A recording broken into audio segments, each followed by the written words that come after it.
Hello guys, അപ്പോൾ എല്ലാവർക്കും Sunday mini വ്ളോഗിൻ്റെ third പാർട്ടിലേക്ക് സ്വാഗതം.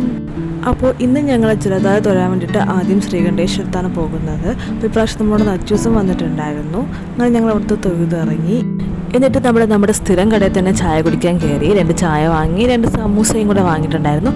പിന്നെ നച്ചൂസിന് ഏതിയാണെന്ന് പറഞ്ഞുകൊണ്ട് അവർക്കൊരു കേസരിയും കൂടെ നമ്മൾ വാങ്ങിക്കൊടുത്തു. അത് കഴിഞ്ഞ് ഞങ്ങൾ നേരെ ആറ്റുകാൽ പോയി. അപ്പോൾ ആറ്റുകാൽ ചെന്ന് ഇറങ്ങിയപ്പോൾ തന്നെ നല്ല വെടിയുടെ സൗണ്ട് ഉണ്ടായിരുന്നു. അപ്പോൾ നച്ചൂസ് എവിടെയാണ് വെടി കേൾക്കുന്നതെന്ന് ഇങ്ങനെ നോക്കിയിരിക്കുമായിരുന്നു.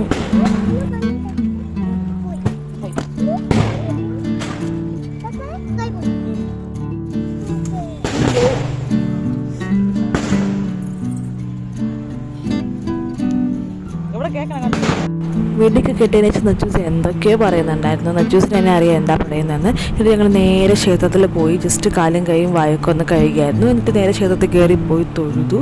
തിരിച്ചവിടെ നിന്ന് ഇറങ്ങി. എന്നിട്ട് ഞങ്ങൾ നേരെ മീൻ കാണാൻ വേണ്ടിയിട്ട്, ഫ്രണ്ടിലൊരു കുളം ഉണ്ടല്ലോ, അപ്പോൾ നമ്മൾ അവിടെ നിന്ന് മീൻ കാണാൻ വേണ്ടിയിട്ട് നിന്നു. അങ്ങനെ മീനൊക്കെ കണ്ടു. ശരിക്കും മീനുണ്ടായിരുന്നു. കുറേ പൊടി മീനുകളൊക്കെ നിറയെ കിടപ്പുണ്ടായിരുന്നു. അങ്ങനെ മീനെ കണ്ടതിന് ശേഷം ഞങ്ങൾ അവിടെ നിന്ന് ഇറങ്ങി നേരെ വീട്ടിൽ വന്നു. അപ്പം നമ്മുടെ സൺഡേയിലെ കോവിൽ വിസിറ്റ് എന്ന് പറയുന്നത് ഇത്രയൊക്കെ ഉണ്ടായിരുന്നുള്ളൂ. അതിനുശേഷം ഞങ്ങൾ വൈകുന്നേരം എൻ്റെ കസിൻ്റെ വീട്ടിൽ പോയിട്ടുണ്ടായിരുന്നു. അപ്പോൾ അവിടെ പിള്ളേരൊക്കെ ഉണ്ട്. അപ്പോൾ നച്ചൂസ് അവിടെ ഭയങ്കര കളിയായിരുന്നു. അങ്ങനെ സമയം പോയതേ അറിഞ്ഞില്ല. ഞങ്ങൾ രാത്രിയായി. പിന്നെ ഞങ്ങൾ ഒരുമിച്ച് രാത്രി ഫുഡൊക്കെ കഴിച്ചു. അതിനുശേഷം ഞങ്ങൾ അവിടെ നിന്ന് ഇറങ്ങി നേരെ വീട്ടിൽ വന്നു. അപ്പോൾ മിനി വ്ളോഗ് ആയതുകൊണ്ട് കൂടുതൽ വീഡിയോസൊന്നും എടുത്തില്ല. അതിനുശേഷം ഞങ്ങൾ രാത്രി ഫുഡൊക്കെ കഴിച്ചതിന് ശേഷമാണ് തിരിച്ച് വീട്ടിൽ വന്നത്. അപ്പം എല്ലാവർക്കും വീഡിയോ ഇഷ്ടമെന്ന് വിചാരിക്കുന്നു. പുതിയ വീഡിയോയുമായി കാണുന്നത് വരെ ബൈ ബൈ.